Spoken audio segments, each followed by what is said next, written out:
munafik.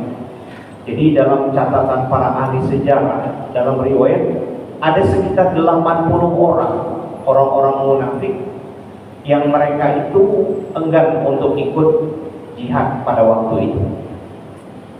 Nah, tetapi di luar mereka ada penduduk Badui. Badui itu ya orang Arab dusun, orang Arab yang tinggal di pegunungan, di lembah-lembah padang pasir di Arabia itu. Mereka waktu itu sebetulnya sudah masuk Islam. Akan tetapi ketika pengumuman ini datang, ada juga di antara mereka yang tidak ikut berperang dengan berbagai alasan. Nah, maka ayat 90 itu menjelaskan ini. Kata Quran, wajah al-mu'asirun minal a'rab. Datanglah orang-orang yang meminta uzur. Nah, ini juga yang di ayat 90 ini bukan orang munafik, tapi orang-orang muslim dari suku Arab Badui yang mungkin mereka tinggal di pedalaman, di gurun-gurun pasir, karena perkampungan mereka itu di sini. Biasanya di tanah pasir itu atau di gurun-gurun pasir itu, perkampungan mereka itu adanya di mana terdapat sumber air. Mungkin saja di gurun-gurun pasir itu ada sumber-sumber air, atau dalam bahasa ilmiahnya disebut dengan oase. Oase itu ada sumber air. Karena kehidupan di padang pasir itu sulit, maka air menjadi sesuatu yang sangat bernilai. Oleh sebab itu biasanya di mana ada sumber air, maka akan ada kelompok-kelompok masyarakat yang hidup di sekitar situ. Apalagi orang Arab waktu itu, sebagian besar mereka adalah peternak. Maka peternakan itu memerlukan rumput atau memerlukan bahan makanan dari tumbuh-tumbuhan. Dan tumbuh-tumbuhan itu akan hidup jika ada sumber air.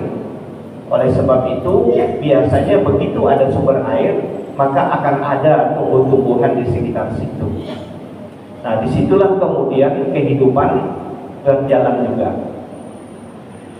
Nah, kata Quran, setelah Nabi pulang dari perang Tabuk itu, datang juga lah orang-orang yang meminta uzur. Ini mereka sudah nggak ikut perang. Setelah Nabi datang baru lapor ke Nabi, kira-kira memberikan alasan kenapa tidak ikut perang.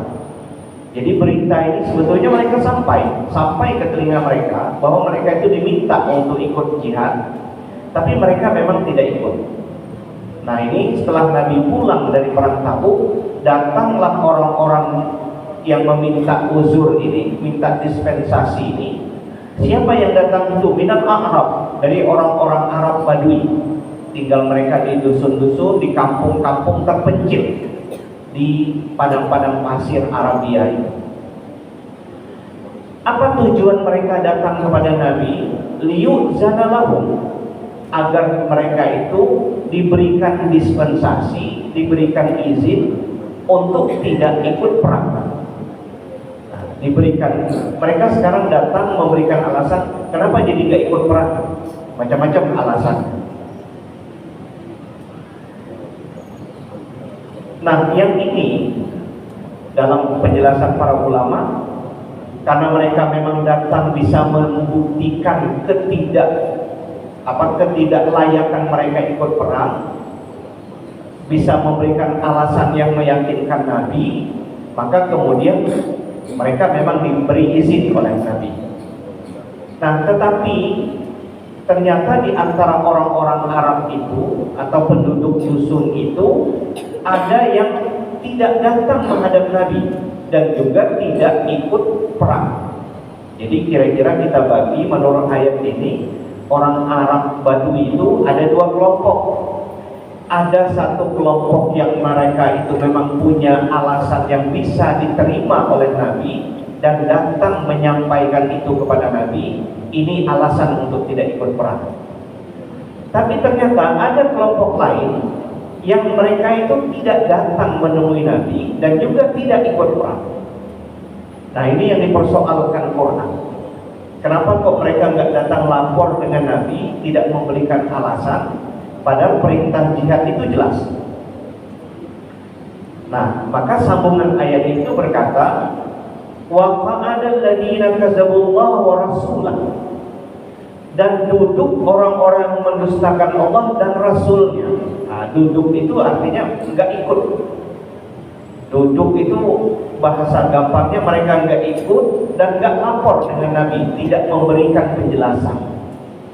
Sehingga Quran langsung memberikan petunjuk, mereka itu adalah kadzabullah wa rasulah. Mereka itu telah mendustakan Allah dan telah mendustakan Rasul. Berarti kelompok kedua ini itu tidak dibenarkan atau dinyatakan salah oleh Al-Quran, karena mereka tidak datang memberikan alasan dan juga mereka tidak ikut jihad. Jadi kira-kira dalam bahasa Al-Quran ini sembunyi-sembunyi, ini akal-akalan cuma ini. Kira-kira begitu. Maka kemudian turun ancaman Quran, sayusibul ladzina kafaru minhum azabun alim, akan ditimpakan kepada orang-orang yang kafir di antara mereka itu. Ini orang Arab Badui ini tadi, itu akan ditimpakan kepada orang-orang yang kafir dalam artian menolak ikut jihad itu akan ditimpa oleh azab yang sangat pedih. Ini ancaman Quran kepada penduduk Arab atau orang Arab dusun yang menolak ikut jihad dan tidak memberikan penjelasan apapun kepada Nabi kenapa mereka sampai tidak ikut jihad. Nah, itu ayat ke-90. Lalu kemudian, apakah ada memang pihak-pihak yang oleh Al-Quran dibolehkan atau dibenarkan untuk tidak ikut jihad? Nah, ayat selanjutnya, ayat 91 dan seterusnya, ini penjelasan Quran terhadap siapa pihak-pihak yang boleh tidak ikut jihad. Sebelum ini saya sampaikan asbabun nuzulnya. Ketika Nabi sedang mempersiapkan pasukan untuk berangkat ke perang Tabuk itu, ketika persiapan sudah katakanlah sudah hampir 100%, datang seorang penduduk Madinah tapi dalam kondisi buta, keadaannya buta. Bapak Ibu bisa bayangkan orang buta ikut perang, itu gimana lah. Tapi orang ini datang meminta kepada Nabi, ya Rasul, ikutkan saya dalam jihad itu. Atau dalam riwayat lain dia bertanya, ya Rasul, saya ini buta, apakah saya ini wajib juga perang? Macam mana saya ini kondisinya kayak gini? Nah, itu dia, tapi dia jujur, dia datang kepada Nabi. Ya Rasul, saya anak Ahmad, saya buta, nggak bisa melihat. Apa yang jiwa alayya atahajjud, apakah saya ini wajib juga untuk pergi jihad itu? Jadi orang ini jujur kepada Nabi. Nah, maka menjawab pernyataan si buta tadi, turunlah ayat 91 ini. Apa kata Quran? Laisa 'alal du'afa, tidak ada kewajiban, tidak ada dosa atas orang-orang yang lemah. Nah, orang-orang yang lemah ini kemudian diberikan penjelasan oleh para ulama tafsir. Siapa yang dimaksud? Mungkin ada penduduk yang memang secara fisik sudah sangat kuat, itu dianggap lemah. Nah, termasuk juga anak-anak, itu secara potensial untuk ikut jihad tidak mungkin, itu masuk kelompok yang lemah. Lalu kemudian lagi siapa yang masuk kelompok atau apa itu para wanita. Nah, di zaman itu kan wanita tidak lazim ikut dalam perang. Kalau hari ini mungkin ya ada tentara perempuan yang sudah jadi tentara. Kalau dulu ya tidak. Nah, maka kemudian ayat ini memberikan penjelasan siapa-siapa yang tidak dianggap berdosa karena tidak ikut jihad. Kata Quran, laisa 'alal du'afa, tidak berdosa atas orang-orang yang lemah. Itu tadi isinya, yang sakit, yang buta, perempuan, anak-anak. Juga wala alal marba, juga tidak ada dosa kalau tidak ikut jihad kepada orang yang sakit. Sakit dalam artian yang memang secara fisik tidak memungkinkan dia untuk berangkat. Nah, kemudian yang berikutnya, wala 'alal ladzina la yajiduna ma yunfiquna haraj. Juga tidak ada dosa bagi orang yang dia tidak mempunyai sesuatu yang akan dia bawa untuk menjadi bekal jihad. Saya agak terjemahkan bebas. Kalau terjemahan harfiahnya, ayatnya berbunyi begini: tidak juga ada dosa atas orang-orang yang tidak memperoleh sesuatu yang bisa dia infakkan untuk menjadi modal jihad. Berkali-kali saya sampaikan di majelis ini, di zaman Nabi itu kalau mau pergi jihad, pertama sekali lagi kendaraan cari sendiri, siapkan sendiri. Nah, kemudian peralatan perangnya, senjatanya itu cari sendiri. Lalu kemudian biayanya yang diperlukan selama perang itu bawa sendiri. Nah, begini di zaman Rasul itu perjuangannya, jihad menegakkan agama itu semuanya pribadi. Tapi kan kenyataan umat Islam waktu itu tidak semua orang memiliki kemampuan untuk bisa dirinya ikut berjihad, mampu menyediakan kendaraan. Kendaraan di zaman itu kan paling kurang kuda, kalau enggak onta, kalau enggak dia jalan kaki. Nah, tidak ada pesawat seperti zaman ini. Tapi begitulah tekad mereka. Biayanya bayar sendiri. Berapa waktu yang diperlukan di sana, berapa biaya yang diperlukan, bawa sendiri. Nah, persenjataannya ya pedang, tombak, panah, cari sendiri. Itu luar biasa jihad di zaman itu. Tapi semangat umat Islam awal, para sahabat, itu tidak bisa kita ragukan. Karena semangat mereka lah yang kemudian membuat Islam hari ini menjadi jaya dan sampai kepada kita.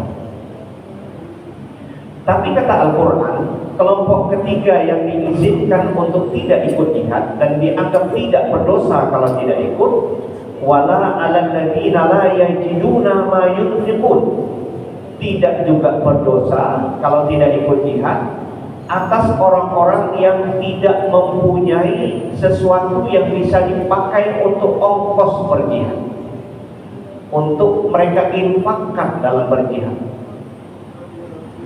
Nah, tapi Quran tetap memberikan syarat. Yang lemah tadi boleh tidak ikut, orang sakit boleh tidak ikut, yang tak punya biaya boleh tidak ikut, dan ini dianggap tidak berdosa. Tapi yang menjadi ketetapan Allah adalah idza nasahu lillahi wa rasulih. Jika itu semua mereka lakukan, mereka itu memang ikhlas karena Allah. Jadi andai kata mereka sanggup, mereka sebetulnya berangkat. Andai kata mereka itu punya biaya, sebetulnya mereka berangkat. Ini bukan karena cari-cari alasan. Jadi kata Quran, idza nasahu lillahi wa rasulih. Jika mereka itu ikhlas karena Allah, tidak berangkatnya itu karena Allah memang, bukan karena alasan seperti orang munafik. Nah, nasahu itu bahasanya adalah ikhlas. Makanya ada ayat Quran ketika memerintahkan kita untuk bertaubat, tubu ilallahi taubatan nasuha. Tubu ilallahi taubatan nasuha. Bertobatlah kepada Allah dengan taubat, kalau kita ikuti makna bahasanya adalah taubat yang ikhlas. Ikhlas. Nah, dalam ayat ini dengan catatan mereka itu boleh tidak ikut jika mereka itu betul-betul ikhlas karena Allah dan Rasulnya. Ada penjelasan tambahan dari para ulama tafsir, apa yang dimaksud jika mereka itu ikhlas kepada Allah dan Rasulnya. Sebagian ulama tafsir menambahkan penjelasan bahwa mereka yang tinggal itu, mereka yang tinggal di Madinah itu jangan sampai melakukan perbuatan yang kira-kira melemahkan semangat orang Islam, atau jangan menimbulkan citra buruk bagi umat Islam. Itu sebagian penjelasan ulama tafsir yang dimaksud iza nasabu lillahi wa rasulih. Nah, sehingga berkaitan dengan kelompok ini, berkaitan dengan kelompok yang dibolehkan ini, itu ada hadis Nabi. Hadis Nabi itu kata Rasul begini, laqad khalaqtum bil Madinah aqwaman ma anfaqtum min nafaqatin wala qata'tum wadiyan wala niltum min aduwin nailan illa waqad syarakukum fil ajri. Kata Rasul,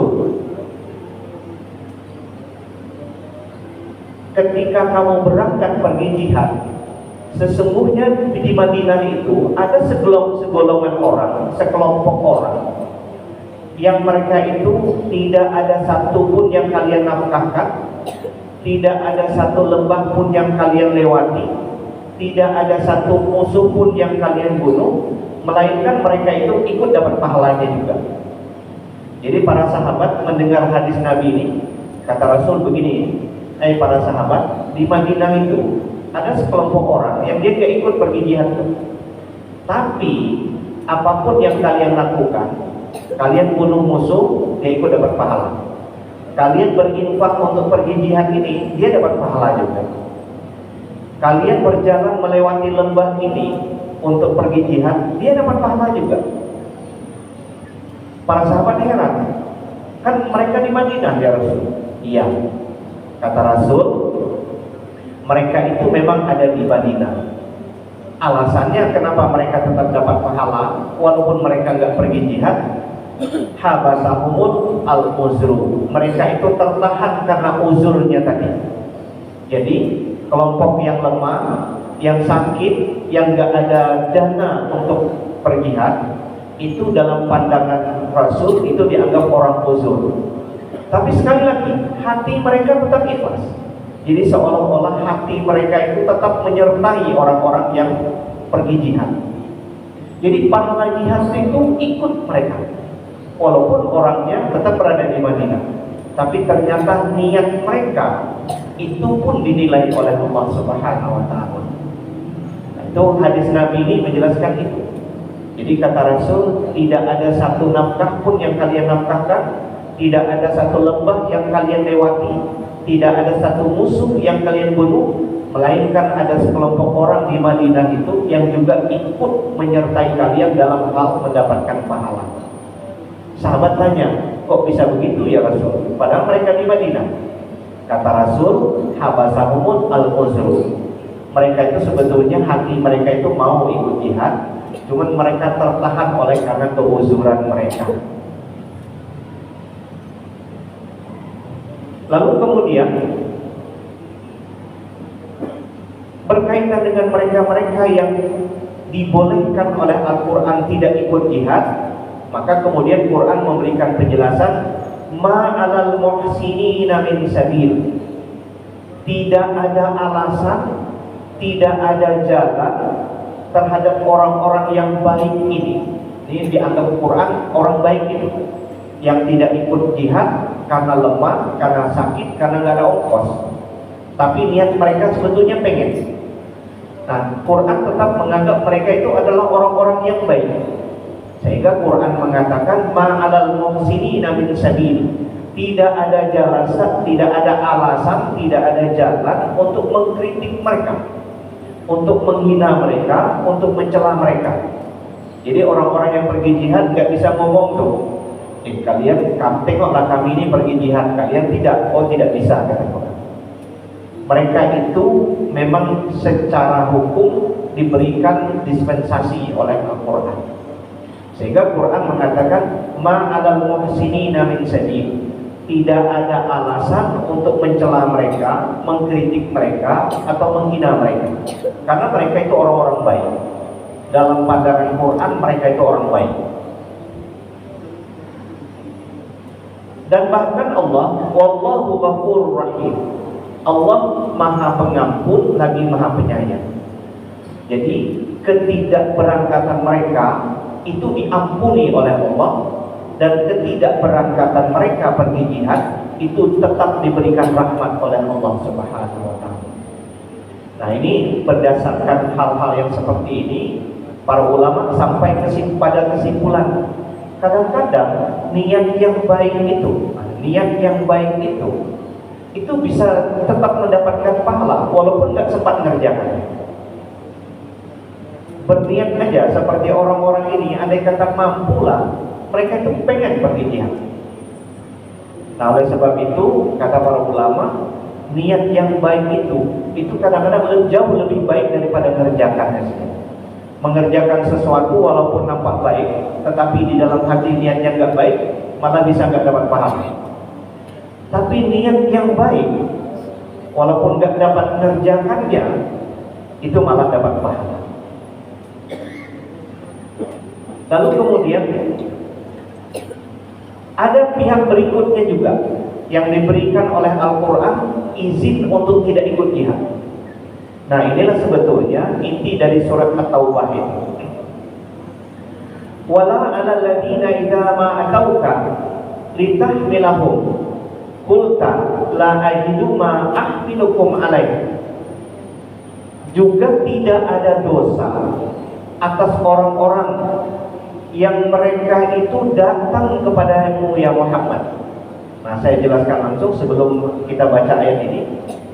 Ternyata di Madinah ada orang-orang, sejumlah sahabat Nabi. Dalam riwayat mereka ada 8 orang. Walaupun namanya diperselisihkan oleh para ahli tafsir, mereka itu datang kepada Nabi. Tapi ini karena memang kemampuan ekonomi mereka sangat minim. Mereka datang menemui Nabi, ya Rasul, bawalah kami ini pergi jihad. Kami ini gak punya apa-apa.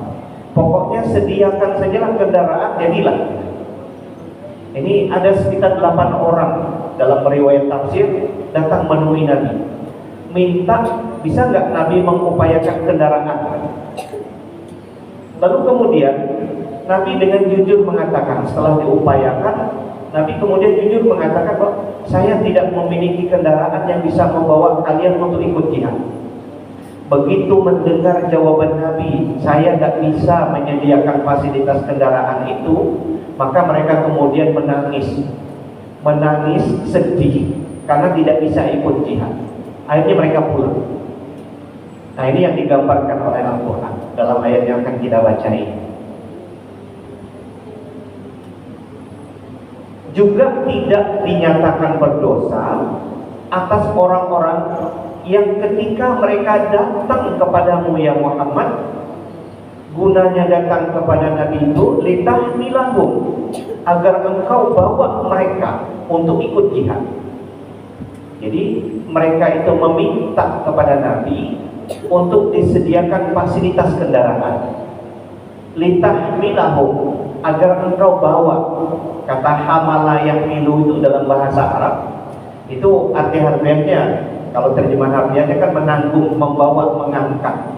Itu makanya diterjemahkan oleh para ulama tafsir itu supaya Nabi itu menyiapkan kendaraan. Nabi kan panglima perang nih. Walaupun waktu itu diriwayatkan Sayyidina Abu Bakar menyediakan seluruh hartanya diserahkan untuk perang ini. Sayyidina Abu Bakar itu menyerahkan seluruh hartanya untuk perang ini.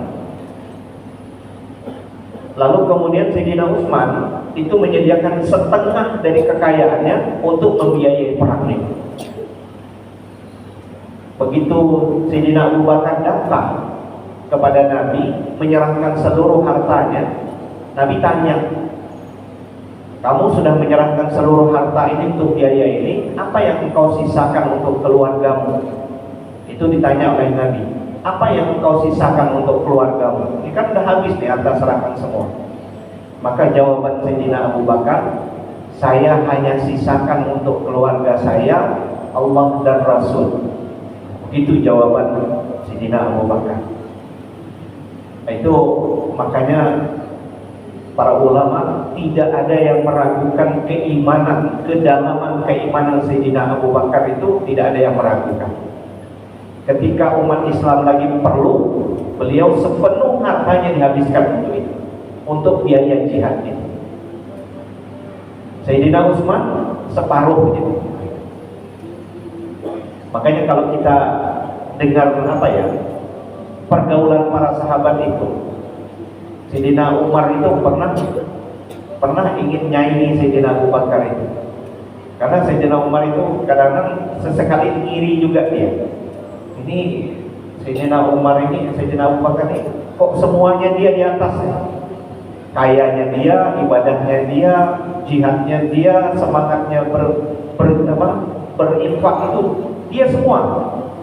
Jadi kata Sayyidina Umar, sesekali saya mau lawan lah dia, gimana caranya? Mau lawan lah. Nah, dalam perang ini ternyata Sayyidina Umar membawa hartanya juga, tapi ternyata cuma separuh juga, sama seperti Sayyidina Utsman. Jadi Sayyidina Abu Bakar dah nyetor dulu separuh, Sayyidina Utsman dah nyetor dulu separuh. Sudah semua separuh, baru datang Sayyidina Abu Bakar. Semua. Begitu melihat Sayyidina Abu Bakar menyerahkan semua, ngakulah Sayyidina Umar. Memang Abu Bakar ini gak bisa dilawan. Semuanya ada di dia itu. Jadi keimanannya ada dia, ketaatan ada di dia, kerelaannya berjuang itu ada di dia, semuanya ada di level atas. Jadi wajarlah. Kemudian para ulama Sunni itu menganggap bahwa memang level Sayyidina Umar, Abu Bakar itu memang di atas. Di atas, baru kemudian Umar, baru Utsman, baru Sayyidina Ali. Itu pertimbangannya itu sangat terinci.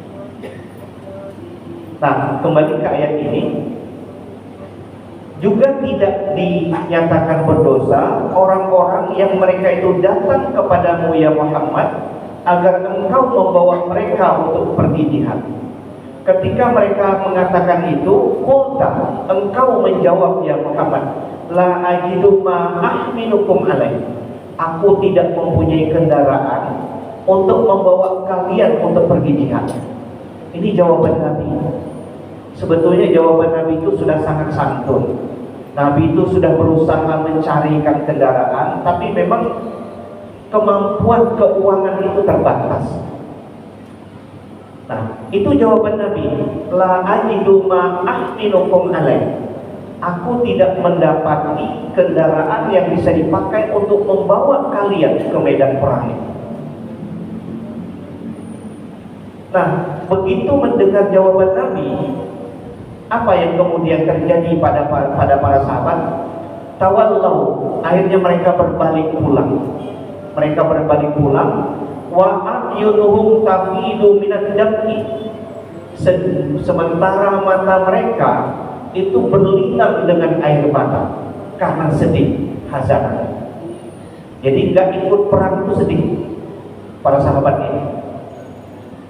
Jadi Quran menggambarkan tawallau wa a'inuhum tafidu minad dam'i khazanah.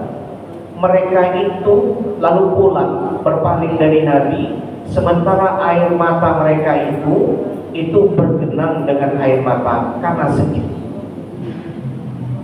Apa yang membuat mereka sedih? Allah yajidu ma yunfiqun, karena mereka tidak memiliki biaya untuk infak, untuk diinfakkan atau untuk menjadi biaya mereka berangkat jihad.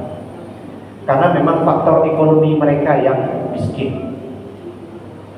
Nah, tapi sekali lagi Quran mengatakan karena ketidakmampuan mereka juga dimaafkan, tidak dinyatakan berdosa.